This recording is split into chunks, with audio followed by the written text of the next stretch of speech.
very good afternoon, and I'm delighted to be here. And I want to thank Professor Wang and Dr. Yashpang for inviting me for this timely workshop. Uh, in the past 2 days, we have been discussing one of the most important aspects of India-Taiwan relationship.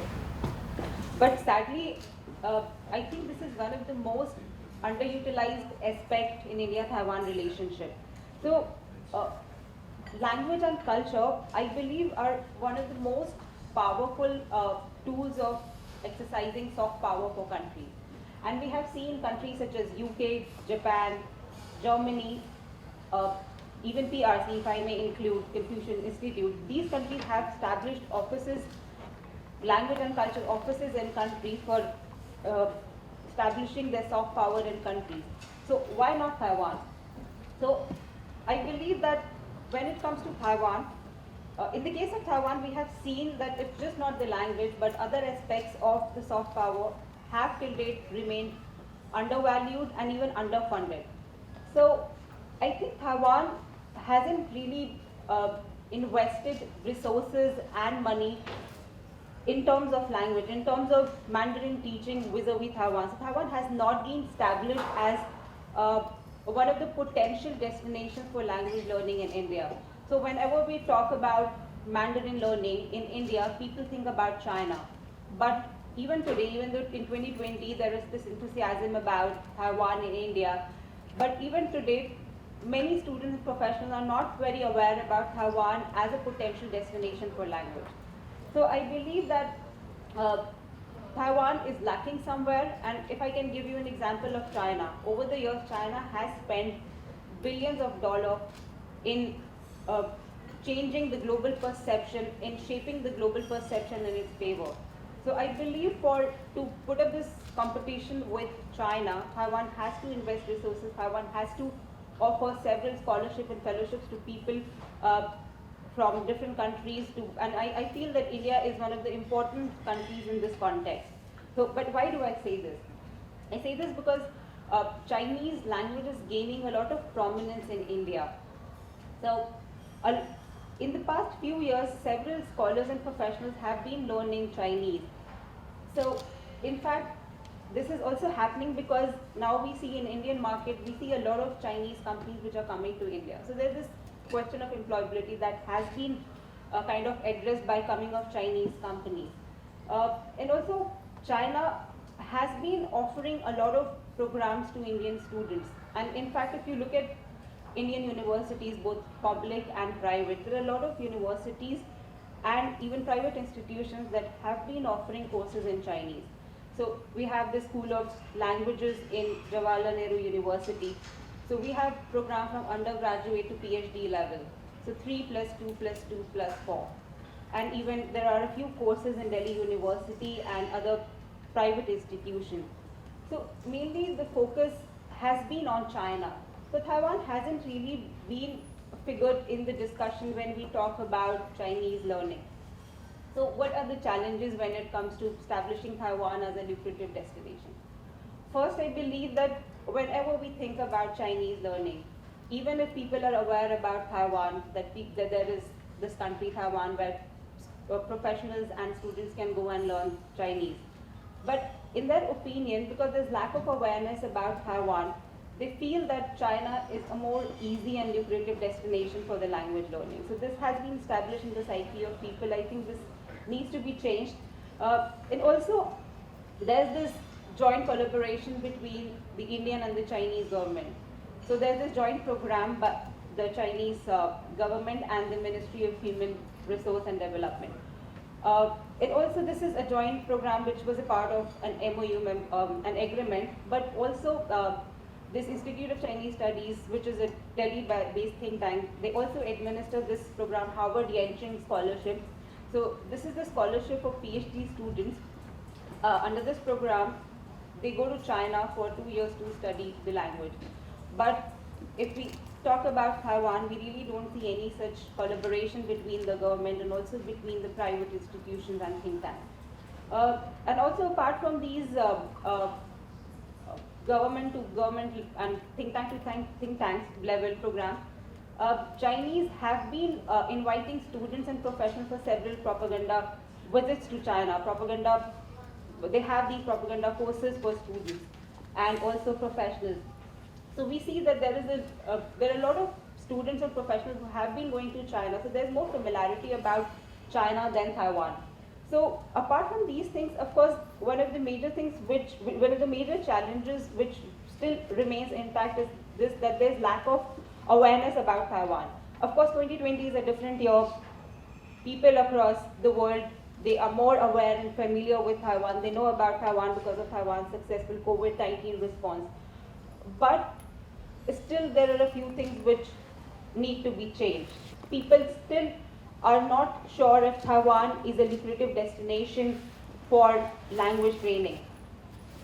There are a few government scholarships such as YU Enrichment Scholarship by Ministry of Education. Then there are masters and PhD programs as well. But even if people are aware about it, first of all, they don't know how to apply for such programs. And second, even if they can figure out everything, the stipend which has been offered to students is very low. And the standard of living in Taiwan is pretty high. And when you compare it with stipend in China, I think there's a huge gap. So this is also one of the deterrents for students, especially if they're coming from a South Asian country, from India. So I think these are the two major challenges when it comes to Mandarin teaching in India vis-a-vis Taiwan, but also there's a lot of misconception about traditional Chinese. So if you ask an Indian if they are somewhat familiar about Chinese, they would say that simplified Chinese is much easier to learn.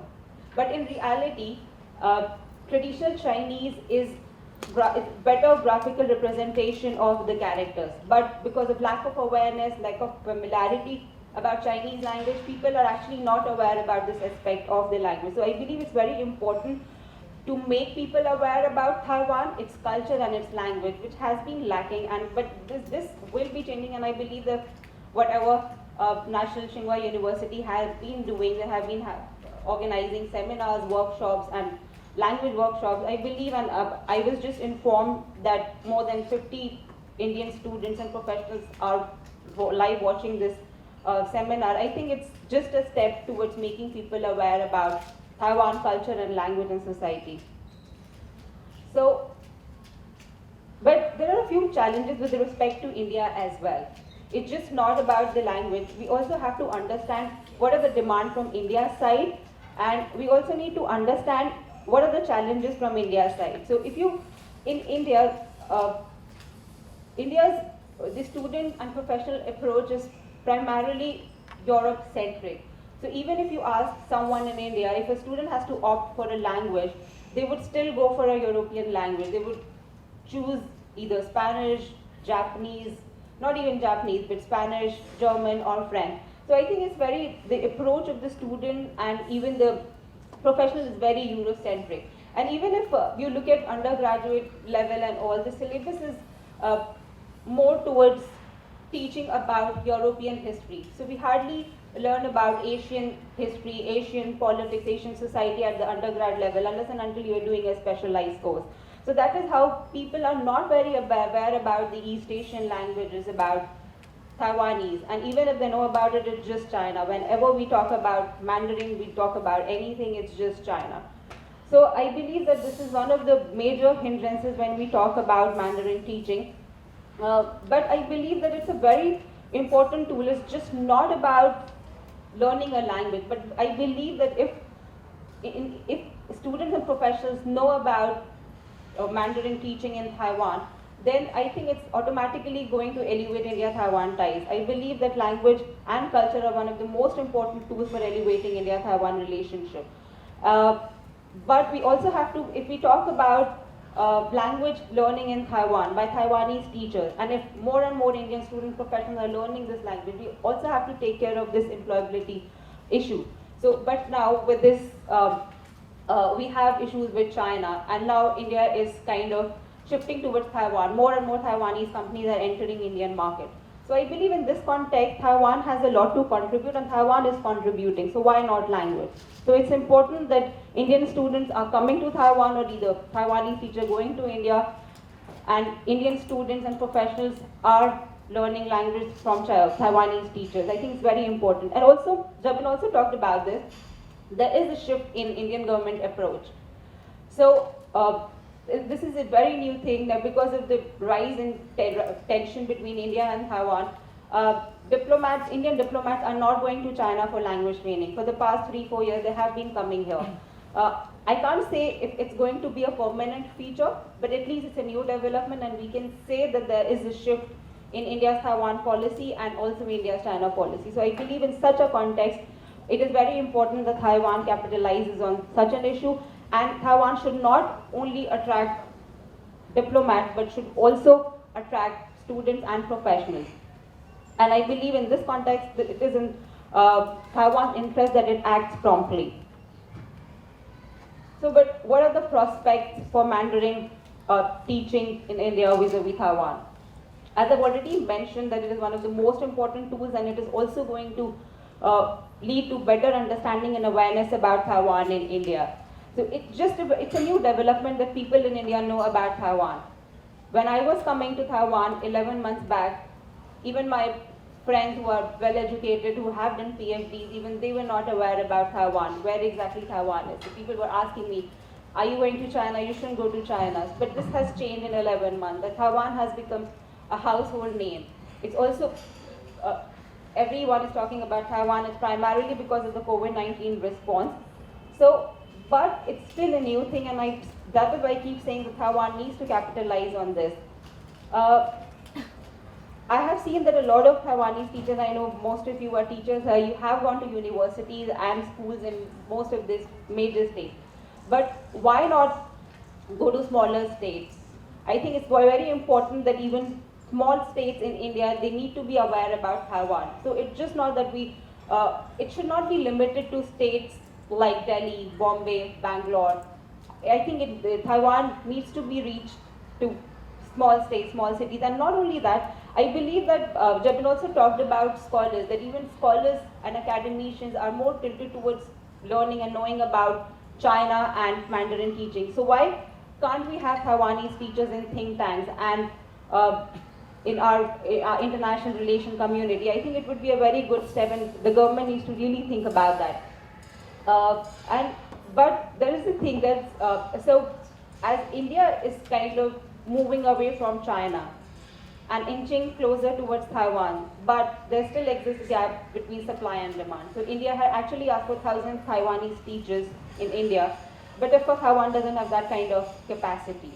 So I believe this is an issue which both the government need to sort out, because I think it's a COVID time, but once the pandemic eases, there will be more and more demand for Taiwanese teachers in India. So I believe this is the issue which both the government needs to really address. And I strongly believe that if language and culture are tools which are very essential for us to establish that Taiwan is different from China, we really need to establish that Taiwan model is different from China model. So I believe when we talk about language and culture, it is going to be helpful, and we really need to promote language teaching in terms of elevating India-Taiwan ties. And this is also going to be a very, very important tool for establishing, for elevating people-to-people ties. I have been one of the proponents of people-to-people ties between India and Taiwan, and I believe, and I mentioned it in the beginning of my presentation, that language and culture still remain one of the most underutilized areas in the relationship, and we really need to address. And this is one of the most basic elements of the relationship, but this has not been in place for a very long time. We need to have a consistent policy with respect to language and culture teaching in India about Taiwan. But in this respect, I also believe that Taiwan needs to take a step towards India. I believe that Taiwanese government really need to invite scholars and students for short-term programs to make them familiar and aware about Taiwanese language, Taiwanese culture, so that they know that Taiwan is a lucrative, is a possible potential destination for language learning. Awareness is still abysmally low about Taiwan. I think Taiwanese government need to have specialized programs for that.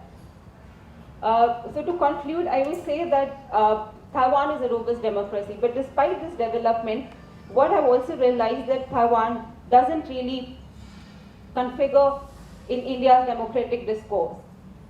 And also the popular perception is this, that Mandarin, when we talk about Mandarin people can only go to China. Any other country, even Hong Kong doesn't even figure prominently when we talk about Mandarin teaching. But if we exclude Taiwan, India is the most populous country in the world. So Taiwan needs to tap on Indian market and it needs to take step towards that. And I believe if we are able to do this, we'll be also able to dissociate China from Mandarin, and we'll be able to integrate Taiwan into Mandarin learning Mandarin learning in India vis-a-vis Taiwan. And I believe it also has political implications. If we are able to do that, we're also able to dehyphenate India's China policy from India's Taiwan policy, and language will play an important role. I stop here, thank you.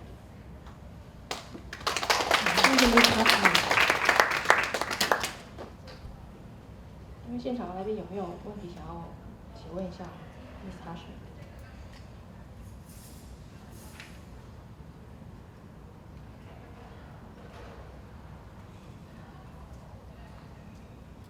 大家想要知道一下哈什米小姐在台湾的生活状况。Can you just tell us a little bit about your life in Taiwan? Which part you like most? Food? Oh, Festival? it's a very difficult question because I love everything about Taiwan. I love the food, but I think the most admirable thing about Taiwan is the people of Taiwan. You know, everyone is so nice. You people just go out of your way to help foreigners. And I know when I tell this to people, people actually laugh at me. I think it's my second home and I feel at home in Taiwan. I feel at peace in Taiwan. I think it's all about the warmth and hospitality in Taiwan. And we hope, because you talk about the India come to Taiwan more, and we also hope that Indian government can invite more Taiwanese scholars or teachers to India, because India is such a big country. I have been an advocate of people-to-people ties. I believe we need to have more and more collaboration between scholars and academicians. I think your center is the only center which focuses on India consistently. I'm in Taipei. When I want to talk to someone about India-Taiwan relationship, new Taiwan policy, I really don't find anyone. So I think it's very important, and I really appreciate National Tsinghua University for doing whatever you have been doing. This is my second conference in National Tsinghua University on India-Taiwan. And we discussed a totally different topic when I was in National Tsinghua University. And today I think it's very important that we have conferences on topics like language and culture. Because I have done MPhil and PhD in Chinese studies. And I'm from East Asian Studies Center. But there was not even a single course on Taiwan. So even though I have a PhD in Chinese studies, before coming here I hardly had any idea about Taiwan.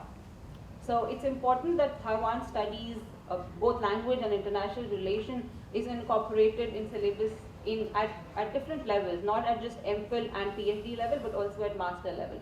But I believe for that we need to have more and more Taiwanese teachers in India. Or maybe just invite Indian students here and teach them here so that they can just go back and just teach how, as in they have more professional experience there. Because I have also learned Chinese in India and it's not the same. I learned simplified language, and I also went to China. It was all simplified. I always believe that if we really want to understand China, we have problems with China. We need to reach out to Taiwan. And I'm not saying that enemy's enemy is a friend, but no one knows better about China than Taiwan. So I think we really need to reach out to Taiwan for language, for knowing about China, for scholarship on Taiwan. I think it's very important. And I believe that Taiwan Education Center is just not focusing on the international relation, it's focusing on the other aspects of the relationship as well. So I believe it's very important that Taiwanese teachers, there's a lot of misconception about going to India. I know when it comes to going to countries abroad, most of the teachers and even diplomats, they want to go to European countries, they want to go to US, but not many people want to come to India. But I'm assuring you, come to India, it's a diverse country, and no country is, except Taiwan, I can say no country is entirely safe. I was in London and I was told that I can't go alone in central London. So it's the same everywhere. You have to be cautious. But India is a beautiful country. Like I have been integrated in Taiwanese society, I can assure you that you guys will also be assimilated and you guys will love India. So I think teachers have this apprehension of going to India, I think we really need to shed this, and for greater people-to-people ties, for greater contacts between India and Taiwan, I think we have to play a greater role. I think we are at the core of India-Taiwan relationship. It's not going to happen at government-to-government level. We can't really wait for government to take action. I think we have to take steps, and it starts with you. I think before us, before academicians, starts with teachers. And as Jabin said, I have, in fact, I know that a few Taiwanese teachers were there in Delhi University. So I spoke to a few people, and they all like Taiwanese teachers. As Jabin said, that Taiwanese teachers are all bubbly, happy, cordial. So you actually leave very good impact on Indian students. We try our best. 刚刚哈什米小姐讲到，就是希望我们两边可以做更多的交流，而且外交工作不是没有办法等到官方的展开行动，因为可能比较慢，所以从我们自己自身做起。然后他说，没有一个地方、没有一个国家是完全安全的，所以在印度可以，如果自己照顾得好，也是很安全。我可以说一些话吗？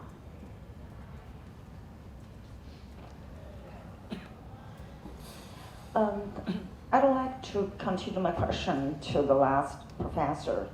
That I'm really concerned about the war that happened in the border between China and India. I'm more concerned about the young people who come to India. I'd like to see that they are a kind of cultural ambassador instead of the tool that Indians government is going to use against China. Because I firmly believe China and Taiwan, there must be peace between us. You know, I love Taiwanese people. I love my young Taiwanese friends very much. And as a student, I would like to see that my teacher, my school, would take us to India just because we can help the culture to build there. That people will more understand about Chinese people, Taiwanese people, but not just tool against China. Because I still firmly believe that China is part of our family. So this is what I'm more concerned. And instead, I would tell you that I have many Indian friends from India, and they are very nice people. But I have to say, in some way, their personality is quite strong. And as you can see, Taiwanese people are our characters, personality is quite tender. And we enjoy peace a lot. And as I say, I would like to see that we bring the help to India. It's because it's a cultural ambassador or peacemaker. Thank you. I don't think we are that positive about China, also because we have had long-standing issues with China. But it's not that India wants to use Taiwan against China. Excuse me, because from yesterday, when the professor, they gave the speech, some part I can have that kind of sense. That's how I start to get nervous. Excuse me. I don't know what was the discussion about yesterday, but in my opinion, and I have also been advocating for this, that India cannot use Taiwan as a card against China, because there's a merit in engaging Taiwan, and India also realizes that it's not that India, you forget about how the popular perception, popular sentiment is about Taiwan. That's a different thing, but you have to see what the government is doing. We have had cooperation at different levels, and if you look at the government approach right now, government is not very forthcoming towards Taiwan, and this actually tells us that it doesn't want to use Taiwan as a card against China. So you don't have to worry about that, and even if India wants to invite Taiwanese teachers in India, they're not doing it, they don't want to do it because they want to use Taiwanese teachers or any Taiwanese against China. This has been the Taiwan government policy as well, and of course unwritten, unofficial policy of India as well, that India-China relationship are different, India-Taiwan relationship are different. So, but of course, India adheres to one China policy, and that is why there's limitation to engagement, and of course there's a lot of underutilized potential in the relationship, but it doesn't mean that, of course, But let me assure you one thing. There is this popularity of Taiwan in India. It's not because of the ongoing standoff between India and China. This is actually misconception, because I have been following India-Taiwan ties and how Taiwan has been reported in Indian media. So this is actually because of Taiwan's response to COVID-19. So when Taiwan started doing such a good job, local media in local Indian languages, they start reporting about Taiwan. And that is how local people who don't know English, people who don't watch English media, they begin to get aware about Taiwan. This is how they know about Taiwan. As I mentioned in my presentation, that when I was coming, people who are close to me, people who are well educated, even they weren't aware about where Taiwan is, what exactly is Taiwan. But today they know about Taiwan. And it's not because we are having a standoff with China. We have had standoff with China, and we have been having this problem with China for the past 7 decades. But 2020 is very different, and I always say that 2020 belongs to Taiwan. It's not because we have issues with China, it's because the Taiwan has done such a remarkable job in terms of COVID-19. And I'll give you one example. There was a standoff in 2017 between India and China, and India was very firm with respect to the standoff, and at that point of time, the Parliamentary Committee in External Affairs, they suggested that because of the standoff, China doesn't respect India's territorial sovereignty, India should go and recognize Taiwan. But it didn't grab attention because Taiwan wasn't really popular in India at that point of time. So today, of course, it coincided with the standoff, so there is this additional feature in India-Taiwan relationship, but I won't really say that India or policymakers and even scholars, I really don't see any scholar, even scholars saying that we should use Taiwan as a card against China. So I think you shouldn't worry about that. And I think Taiwan's image as a responsible country, as a friendly country has been established. If you go and talk to any Indian today, they respect Taiwanese. I know, I really don't say that there will be a problem and you won't be, if you go to India, you won't be confused as Chinese. You will see, because there is this resentment against China, so you will find some problem. But as Jabin said, that when people get to know that you have a Taiwanese passport, you have a Taiwanese, I'm sure you're going to get a lot of warmth and love from India. Thank you. 还有问题吗？ And if I want to say something, Professor Wong, you have been to India several times. You should share your experience. How did you feel? Well, as I say, I have been in India 44 times. I think India has become my second home. So the thing I want to do in the future is to promote the collaboration between India and Taiwan, and so that people in both countries can understand each other more. At this moment, many people in Taiwan do not know India at all, do not understand India at all. Many Indians do not know Taiwan at all. So this is thing we should promote and also request the government provide more resources, more energy to do the collaboration between India and Taiwan. I agree with you, because thank you for bringing this point into discussion. I've been talking to Taiwanese as well.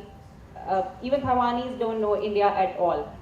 And I think this is media, this is the nature of media everywhere. Whenever they report about India or any other country, they just highlight the negative points about the country. So I think we really need to go and reach out to other countries and forming our opinion on the basis of media. So I think this will be very helpful for both India and Taiwan. And I really wanted to say in my presentation, more than people, I think there are several initiatives the government should take. And language, culture, it all comes under the framework of One China policy. But there is still something which is lacking, the consistent long-term framework when we talk about language and culture. So I think government really needs to, and we need to have more and more collaboration between universities and think tanks, and more Taiwanese teachers really need to go to India. We need to learn, and it's becoming a very prominent language in India. So I encourage all of you to go to India and teach Indians. I think this will be much better. I don't know, I've forgotten everything. I learned Simplified for 2 years, I've forgotten everything. So it's important we need to have more and more teachers from Taiwan. Yes, we will One go more thing back. I want to mention. About more than 10 years ago, National Tsinghua University started to celebrate Diwali festival in our campus. And last night, Ministry of Foreign Affairs of Taiwan organized the mega Diwali festival in Taipei. Unfortunately, I couldn't go last night. I think this is the first step of our government has done. Because the political deputy minister Tian, he was the ambassador of Taiwan to India for almost 7 to 8 years. So he understands the importance of India to Taiwan. I think this is the thing we should understand. Government has improved a lot since the President Tsai mentioned about make the announcement of new southbound policy. And the other thing about the simplified and traditional Chinese characters. When I visited Amity University, they will use the simplified version to offer Mandarin Chinese courses more than 7.5 years. I spent one afternoon to discuss with the founder president and also all the high-level managers in the administrators in the university. They asked me why we should learn traditional Chinese character instead of the simplified. It's easier and something like that. I gave 10 reasons. Remember that my major is not Chinese teaching. My major is mechanical engineering. I just gave 10 reasons without any thinking. And then the founder president said, gave me 2 weeks, gave me 1 month, but within 10 days, the whole university used Taiwanese Mandarin Chinese textbooks. And also we have 4 native speakers went to Amity University, including Jessica. The whole university started to use traditional Chinese because I told them the first reason, both India and Taiwan has long history. We both put a lot of emphasis on family tie, also culture, tradition. Okay? So they listened to me within 10 days. The whole university converted from simplified to tradition. And from the very, very first second I arrived in India, we never teach any simplified version, only traditional one. All the textbooks shipped from Taiwan to India. But later on, because it's too expensive, students start to copy Taiwan Chinese books, okay? So you were not here yesterday. As I say, I mentioned to the public, we already started to edit the Mandarin Chinese teaching materials for Indians, because most of the Mandarin Chinese textbooks now are for overseas or friends, not for Indians. We have to design teaching materials specifically for Indians. For example, how to introduce Gandhi to India in Chinese. I think it's important because of culture. Okay, so we have been doing many things, but we need to do more. So hopefully you all can go to India in the near future. Okay, thank you.